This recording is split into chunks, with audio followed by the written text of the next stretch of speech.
Imagine waking up one morning to find that the place you love, your home, your sanctuary, has suddenly turned into a battlefield. Not because you did anything wrong, but because a handful of HOA board members decided they could control every inch of your life, one unfair rule and one fabricated violation at a time.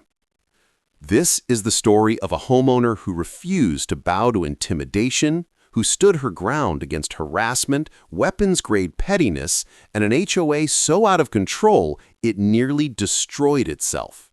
What started as a simple dispute over a garden turned into a legal war that exposed corruption, shattered a board's power, and changed an entire neighborhood forever.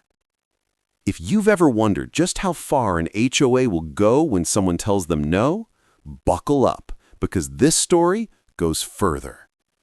Most people join a neighborhood expecting peace, privacy, and a place to breathe. But for one homeowner, the moment he stepped outside his front door, he felt like he was being stalked by his own community. Anonymous complaints, strange photos left in his mailbox, board members circling his property at night. None of it made sense at first. But when the HOA tried to force him into a rule he never agreed to, everything snapped. What started as a simple disagreement spiraled into fines, threats, and a quiet plan to strip him of his home. And the worst part? He discovered why they targeted him only after it was almost too late. So, what would you do if your own neighborhood turned against you? Before the conflict ever took shape, the neighborhood looked like a place where nothing bad could possibly happen. Quiet, tree-lined streets, manicured lawns that never seemed out of place. Neighbors who waved just long enough to seem friendly, but never long enough to invite real conversation. It was the kind of community people drove past and admired, assuming the families inside lived calm, predictable lives. And for a while, that's exactly what the new homeowner believed he had stepped into. He had moved into the community at a time when he desperately needed stability. After years of renting cramped apartments and dealing with unpredictable landlords, he wanted something that finally felt like his own. The house wasn't perfect, not the newest, not the biggest, not the kind that appeared in glossy brochures, but it held potential. It had enough space for the life he imagined and just enough imperfections to make it feel personal. He liked the old oak tree in the front yard, the one that leaned slightly, as if whispering a welcome every time he pulled into the driveway. He liked the back patio, where he pictured himself having slow mornings and quiet evenings. Most of all, he liked the idea of finally belonging somewhere. At first, the community seemed agreeable enough. He noticed people walking their dogs at the same early hour he did, kids riding bikes near the cul-de-sac, and older residents tending to their gardens with a level of devotion that bordered on competitive. No one seemed particularly warm, but no one seemed hostile either. They existed in that polite middle ground, the kind where everyone tried to avoid making waves. There were rules, of course. Every neighborhood had them. A booklet was handed to him on move-in day, thick enough to feel official, yet dull enough that he skimmed most of it after the first few pages. It contained the usual guidelines about lawn maintenance, noise restrictions, and seasonal decor. Nothing seemed unreasonable. Nothing seemed threatening. It was all presented as a structure designed to keep the community orderly and pleasant, and at the time, he didn't question it. He spent his first few weeks settling in, figuring out the rhythms of the neighborhood. He noticed which driveways filled first in the morning and which ones emptied last at night. He noticed the houses where curtains never opened, the yards where toys were always scattered, and the corners where someone, he never figured out who, placed fresh potted flowers every month. He liked how predictable everything felt. Predictability to him meant safety. It meant control. But even in those early days, there were subtle signs that the community had a way of watching itself too closely. A notice appeared on his door one evening, reminding him that trash bins should only be placed by the curb after dusk, not before. Another reminder came a week later about trimming the hedges to match the neighborhood standard height. He hadn't realized there was such a thing as a neighborhood standard height, but he shrugged it off. Maybe they were just detail-oriented. Maybe they took pride in appearances. It was easy to justify when everything still felt new. He tried to blend in as best as he could. He greeted people, even if the greetings came out awkward. He waved at passing cars, even though most of them barely slowed enough to notice. He maintained his lawn, kept his home tidy, and followed the posted guidelines without complaint. He wanted to be part of the community, not someone standing on the outside of it. The first time he felt something shift was subtle, so subtle that anyone else might have ignored it. He was in his backyard, cleaning up after a long afternoon of yard work, when he noticed a figure walking along the outer path behind his fence. That wasn't unusual. The community had walking trails. What made him pause was how slowly the person moved, how deliberately they turned their head toward his yard, and how long they kept their eyes fixed on his property before continuing on. It wasn't friendly curiosity. It wasn't casual interest. It felt like evaluation. He brushed off the discomfort, telling himself he was being overly sensitive. But as days passed, he noticed more small things. Neighbors who seemed to glance at his house longer than necessary, cars that drove by slower when he was unloading groceries, random questions from people he barely knew about whether he planned to make changes to the exterior of the home. It all felt strangely coordinated, as though the community had begun quietly studying him. Still, nothing felt serious enough to worry about. He assumed it was normal neighborhood behavior, people curious about the new resident, people making sure he understood how things worked. He told himself it would settle down with time. But beneath that calm exterior, something in the community operated differently than he expected. There were invisible lines he didn't know he was crossing, unspoken expectations he hadn't agreed to. The HOA board, though rarely visible, seemed to exert a presence that hovered over every aspect of neighborhood life. And while he didn't know it yet, his attempts to live simply and quietly were already being taken as deviations from those expectations. The real conflict hadn't begun, but the seeds had been planted. There was already someone watching his decisions, someone measuring his choices against a rule book he hadn't fully understood. Someone waiting for the right moment to step in and correct the newcomer who didn't quite fit the mold they had created. And in this neighborhood, small deviations didn't get ignored. They grew into targets. They grew into cases. They grew into battles he never imagined he would have to fight. He just hadn't seen the first strike yet. The first real sign that something was wrong came in the form of a neatly folded piece of paper taped to his front door. It wasn't a friendly note. It wasn't a welcome letter. It was a formal warning, printed in a rigid font that looked as cold as the message it delivered. According to the notice, he had violated Section 4B of the neighborhood's landscaping policy by allowing excessive leaf buildup on his lawn. He stared at the words in disbelief. It had rained heavily the night before. Every lawn on the street had leaves scattered across it, but somehow his had earned a warning. He walked around the neighborhood that afternoon, looking at yards far more cluttered than his own. Leaves piled at the edges of fences, branches scattered across driveways. No one else had a notice on their door. No one else seemed bothered. It was the first moment he wondered whether the HOA was watching him more closely than others, or whether someone was reporting him. He tried not to dwell on it. After all, it was just a warning. He cleaned the yard thoroughly, made sure the leaves were cleared, and moved on. But as the days passed, the warnings came more frequently. Each one felt more exaggerated than the last. One informed him that his trash bin was visible from the street for an unacceptable duration. Another complained that his car tire had briefly touched the grass when he pulled into his driveway. A third claimed his mailbox was not aligned at the standard community angle. He didn't even know mailbox angles were monitored. The notices piled up faster than he could respond to them. Every time he thought he had corrected one issue, another appeared. It was as if someone was waiting for him to make the slightest mistake.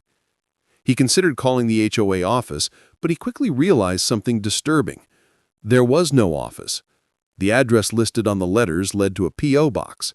The phone number reached a voicemail that never returned calls. Everything existed behind a layer of distance, as if designed to prevent direct communication. The only tangible presence of the HOA came in the form of a few board members he occasionally saw around the neighborhood. They were easy to spot, always walking with clipboards, always scanning the streets, always talking among themselves with expressions that never broke into smiles. They moved with a kind of self-importance that suggested they believed the community owed them obedience. And every time they passed his house, they slowed down. They looked longer than necessary. They whispered to each other as they moved on. It felt personal. It felt targeted. And yet, he couldn't prove anything. The situation escalated the day he received a bill instead of a warning. It came in a blue envelope, slightly heavier than the others. Inside was an itemized list of community fines, totaling more than he spent on groceries in a month. Some were familiar, repeat violations of mailbox alignment and landscaping standards, but others seemed invented. One fine stated he had failed to obtain approval for temporary outdoor tools because he had left a gardening rake leaning by his shed for an hour. Another charged him for unauthorized exterior color presentation, referencing a faded patch of paint he hadn't gotten around to fixing. He sat at his dining room table, staring at the bill in disbelief. The total was outrageous. The reasoning was flimsy. And worst of all, the letter stated that if he didn't pay within 10 days, the HOA reserved the right to place a lien on his property. A lien over leaves and mailbox angles. That was the moment the fear started to seep in. They weren't just nitpicking. They weren't just enforcing rules. They were threatening the one thing he had worked his entire adult life to secure. The house he had invested in, the stability he had wanted, the future he had planned. They were threatening it with alarming ease. He needed answers. So he did something the neighborhood didn't seem to expect. He started documenting everything. Every notice, every fine, every odd interaction. He saved photos of his yard, his mailbox, his trash bin placement. He kept timestamps. He made notes about the board members he saw inspecting his house from the sidewalk. He wasn't sure what he was building, but he needed to create a record, something that proved the absurdity of the situation. But the more he documented, the more the pressure increased. He noticed board members outside more often. Sometimes he'd look out the window and catch one standing still at the curb, staring directly at his house. Sometimes they'd walk by slowly, writing in their clipboards, pretending not to notice him watching. One night, long after sunset, he heard quiet footsteps near his side yard. When he turned on the porch light, he saw a silhouette retreating quickly towards the street. No one else in the neighborhood seemed to experience this level of surveillance. Just him. The neighbors didn't help. Most avoided eye contact. Some seemed to withdraw even more when he approached. He began to wonder if they had been told something about him, whether the HOA had painted him as a problem resident or troublemaker. The isolation grew heavier each day. The turning point came when he attempted to submit a formal dispute form. He followed the instructions in the rulebook, printed the form, filled it out neatly, and mailed it to the designated address. A week passed, then 2. When he finally received a reply, it stated the form was incomplete and therefore invalid. No explanation, no details about what was missing, just a vague accusation that left him powerless. He tried again, This time he triple-checked every line, every checkbox, every signature. He scanned it for proof. He sent it through certified mail. And again, it was rejected. This time for being submitted outside the acceptable review window. A window that, according to the booklet, didn't exist. That's when he realized something chilling. The rules weren't being enforced, they were being manipulated. The HOA wasn't operating by guidelines or structure, they were operating by intention. An intention that clearly involved pushing him towards failure. They weren't correcting behavior, they were creating grounds for punishment. And little by little, they were tightening the rope around his home ownership. The emotional toll became impossible to ignore. He found himself waking up anxious, wondering what new notice would appear on his door. He hesitated before stepping outside each morning, scanning the street for watching eyes. He felt trapped inside a community he once believed was peaceful. The walls felt tighter, the boundaries felt smaller, and the idea of losing the home he had worked for haunted him. Still, he wasn't prepared to give up. If they were building a case against him, he needed to build one of his own. He started digging deeper. He researched the board members, discovering some had a history of disputes with previous homeowners. He learned that several families had quietly moved out over the years, selling their homes far below market value. He found online threads from former residents describing harassment, sudden fines, and pressure to conform to impossible standards. The pattern was unmistakable. This wasn't a miscommunication, it wasn't an overzealous committee, it was a coordinated system of control. And then, something happened that made everything worse. He received a letter, not a warning, not a fine, announcing a mandatory inspection of his property. The letter stated that board members would walk his yard, assess his home's exterior, and determine whether he was up to community compliance standards. Refusal, it said, would result in immediate penalties. The date was set for the following week. The tone was unmistakably hostile, and for the first time, he felt a raw sense of violation. They wanted access to his property. They wanted to scrutinize it close up. They wanted to find reasons to punish him further.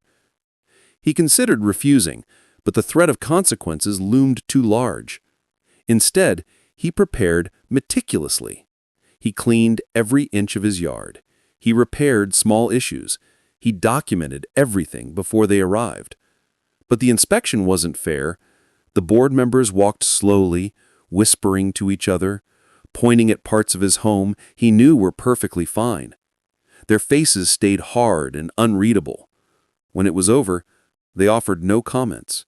They simply left, leaving behind a tension that felt like a storm gathering overhead.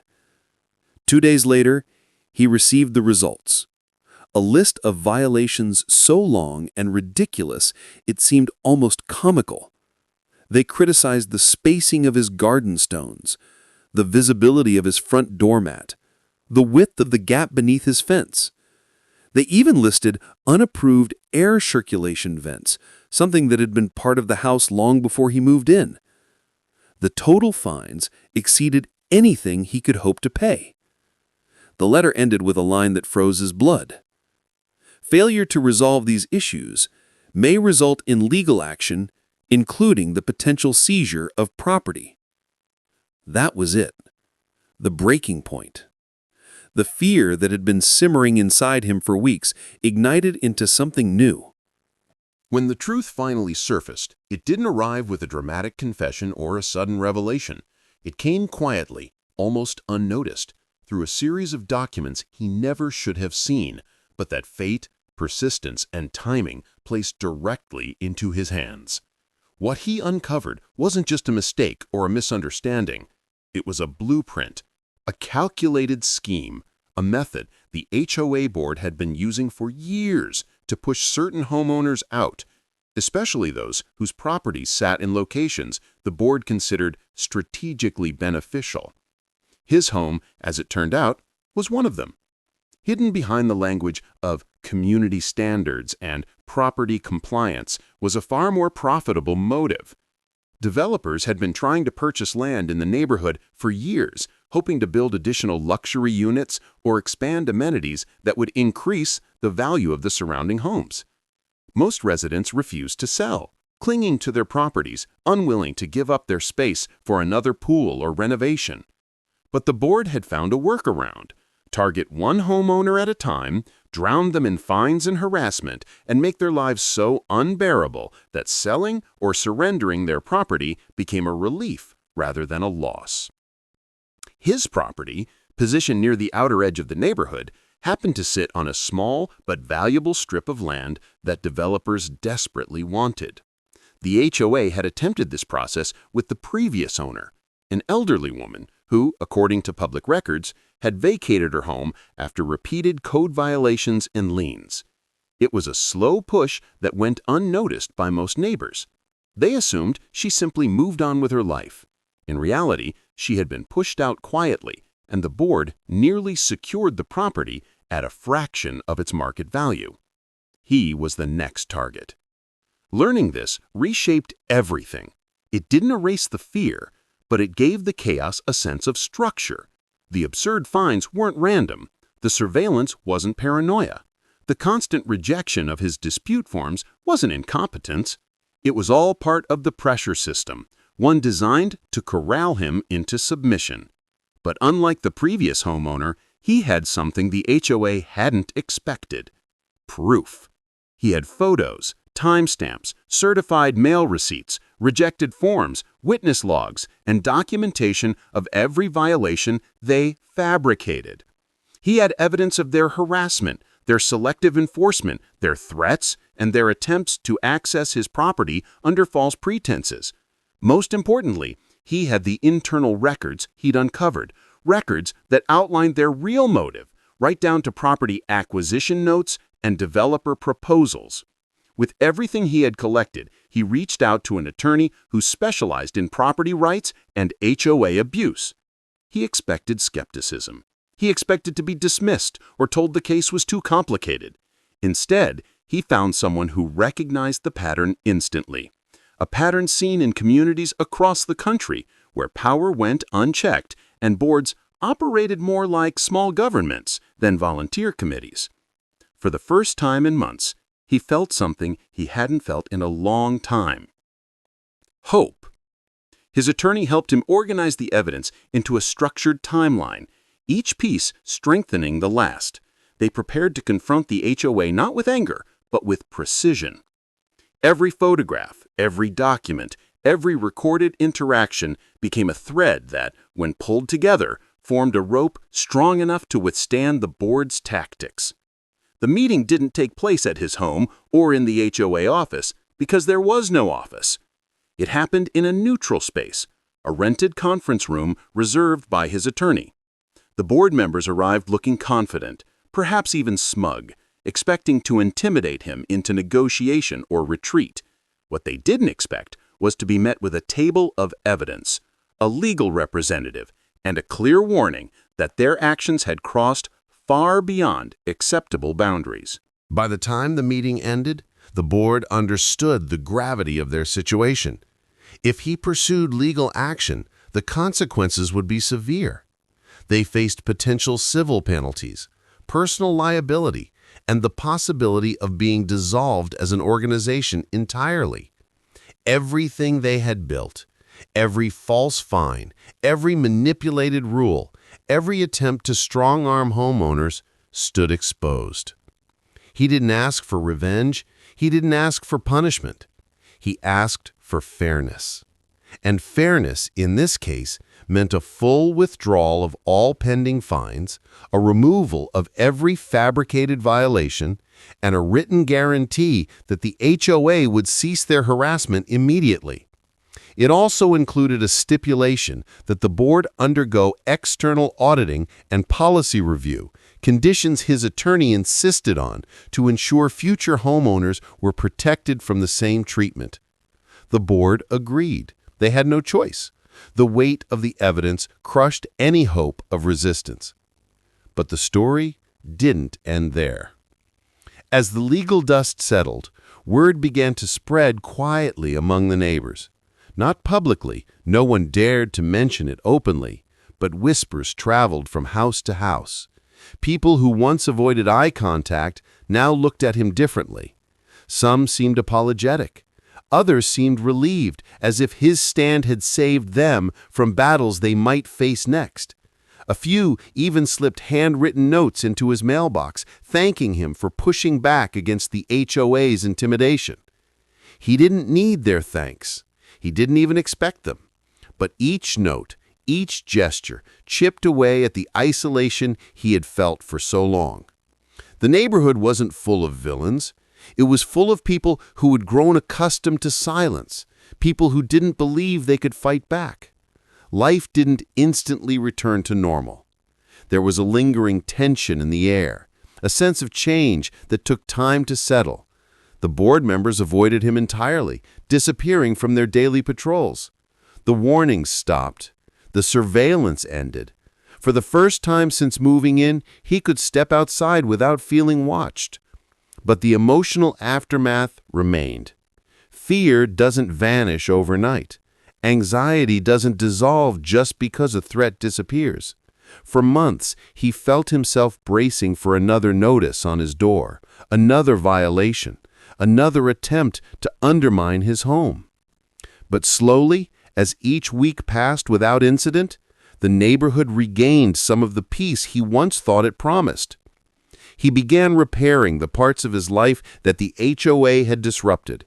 He spent weekends fixing small projects around his home, not out of fear of violations, but because he wanted to reclaim his space. He returned to the routines he once loved: morning walks, tending to his garden, slow evenings on the patio. But now, each quiet moment felt more meaningful. He had earned it. He had fought for it, and he understood the value of it more deeply than he ever imagined he would. The long-term impact of his battle reached further than he expected. Months later, the HOA board underwent a full election cycle, something they previously manipulated or discouraged participation in. New members stepped in, people committed to transparency rather than control. Policies were rewritten, processes were clarified, inspections were regulated, and homeowners were given clearer channels for communication and dispute resolution. Slowly, the community transformed from a place ruled by fear to one guided by fairness. For him, the journey left scars, but also a lesson he carried forward. Home is not just a structure of walls and floors. It is a symbol of security, stability, and identity. And when someone threatens it, whether through intimidation, manipulation, or abuse of power, it shakes a person to their core. But it also reveals something powerful: the strength people find when pushed into a corner. He learned that silence can be dangerous, that rules can be weaponized, that community organizations, when left unchecked, can become forces of harm rather than help. But he also learned that documentation is power, that resilience is a shield, and that one person, armed with truth and determination, can dismantle systems designed to crush them. As he sat on his back patio one quiet evening months after the ordeal, watching the sunset cast warm colors across the yard, he reflected on everything he had endured. He didn't feel victorious or triumphant. He felt grounded, more aware, more cautious, but also more confident in his ability to stand up for himself. And the question he leaves behind for anyone listening to his story is simple. If your neighborhood ever turned against you, would you be ready to fight for the place you call home? In the end, the HOA didn't just lose the fight. They lost their grip on the entire neighborhood. Their secrets came to light, their power crumbled, and the very homeowner they tried to break became the reason the community finally rebuilt itself the right way. And what did this whole battle prove? You don't have to be fearless to stand up for yourself. You just have to be willing. Because sometimes the smallest act of resistance becomes the spark that burns down an entire system of abuse. If you've ever dealt with an unreasonable HOA, or if you're fighting one right now, let this story remind you you're not alone and you're not powerless. Thank you for watching. If you want more real HOA battles, more neighbor drama, and more stories where justice finally hits back, make sure you subscribe, drop a like, and share your experience in the comments. Your story might be the next one we tell.